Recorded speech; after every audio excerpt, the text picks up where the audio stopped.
Hello friend, Manisha रेसिपीमध्ये तुमचं खूप खूप स्वागत आहे। आज आता आपण बनवणार आहे तिखट दशमी। त्यासाठी आपण या मेजरमेंटने गव्हाचं पीठ घेतलेलं आहे 1 वाटी आणि ह्या छोट्या वाटीने डाळीचं पीठ घेतलेलं आहे। यामध्ये तुम्ही गव्हाचं पीठ, ज्वारीचं पीठ, बाजरीचं पीठ ऐच्छिक तुमच्या मनाप्रमाणे तुम्ही पिठं घालू शकता। तर मी 2च पिठं ॲड केलेले आहे। मीठ घालणार आहे, कळण्याचं पीठ पण घालू शकता तुम्ही। यात मीठ घातलं आहे, ओवा अर्धा चमचा घालणार आहे क्रश करून,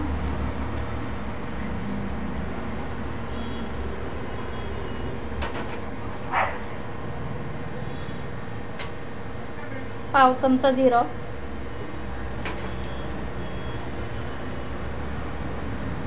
हिंग घालणार आहे पाव चमचा, हळद घालणार 1 पाव टीस्पून आणि काश्मीरी लाल तिखट तुमच्या अंदाजानुसार घालू शकता। मला किती तिखट हवं त्याप्रमाणे। आता आपण हे पीठ भिजवून घ्यायचं आहे। त्यामध्ये आपण मोहन म्हणून 2 मोठे चमचे तेल घालणार आणि आता आपण हे चांगलं असं पीठ एकत्र करून घेणार आहोत आणि पाणी घालून भिजवून घेणार आहे डो।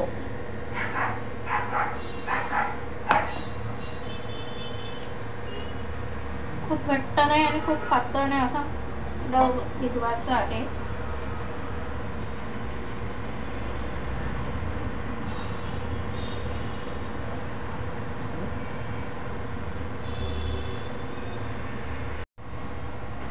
आपला असा डो रेडी आहे।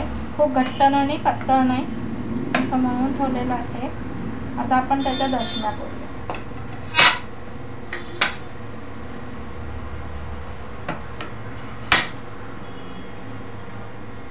तवा तापत ठेवलाय आपण।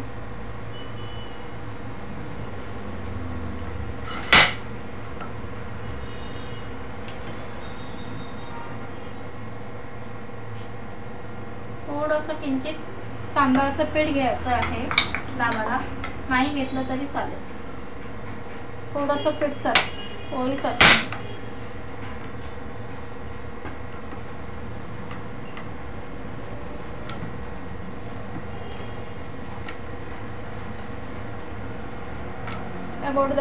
तिखट दशम्या आपण नाश्त्याला, मुलांच्या टिफिनला आणि प्रवासात नेण्यासाठी उत्तम पर्याय आहे।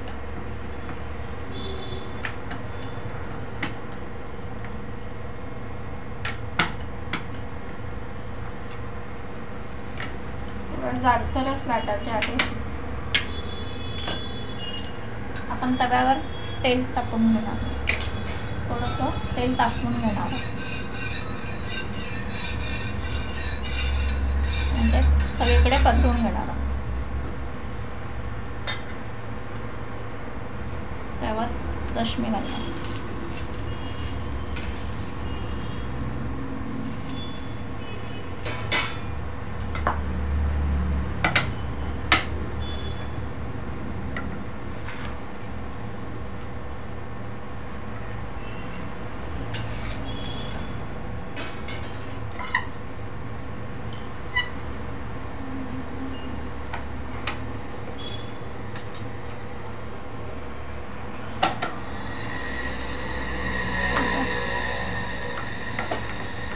छान आपण शेकून घेणार आहोत दोन्ही बाजूने।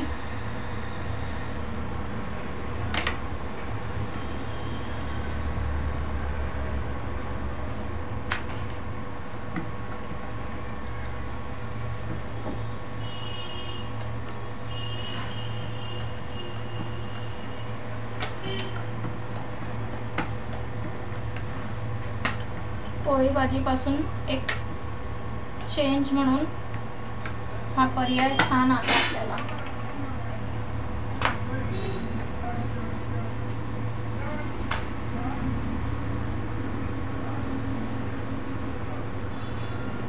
चांगलं शेकून घ्यायचं आहे।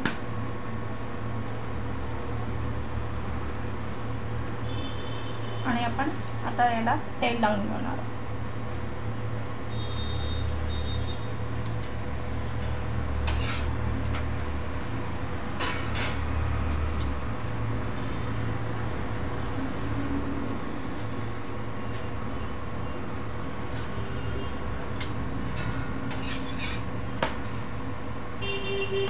छान खमंग आणि खुसखुशीत दशमी रेडी आहे. या प्रकारे आपण दशमी बनवून घेणार. हे बघा, छान खमंग खुसखुशीत आहे. यामध्ये आपण पीठ आपल्या मनाप्रमाणे कुठलेही घालू शकतो.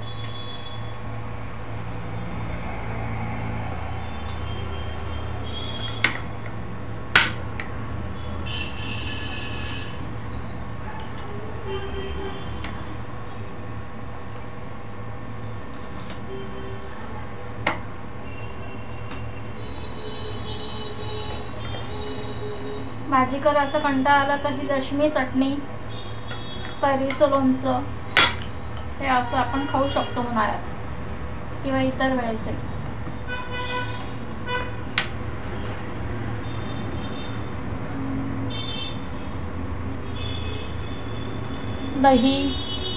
दह्याबरोबर लोण्याबरोबर पण छान खाऊ शकतो.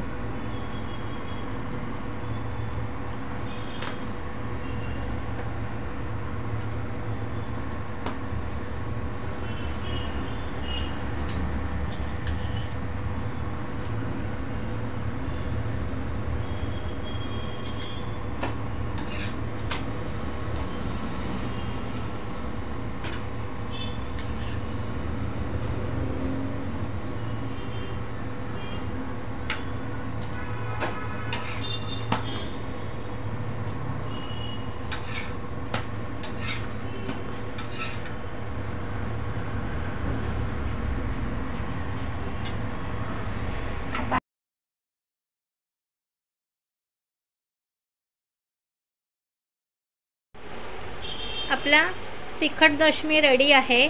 त्या दही, शेंगदाण्याची चटणी, साखरंबा यासोबत आपण खाऊ शकतो.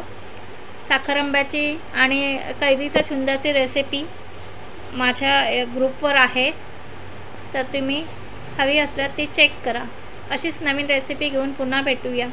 धन्यवाद.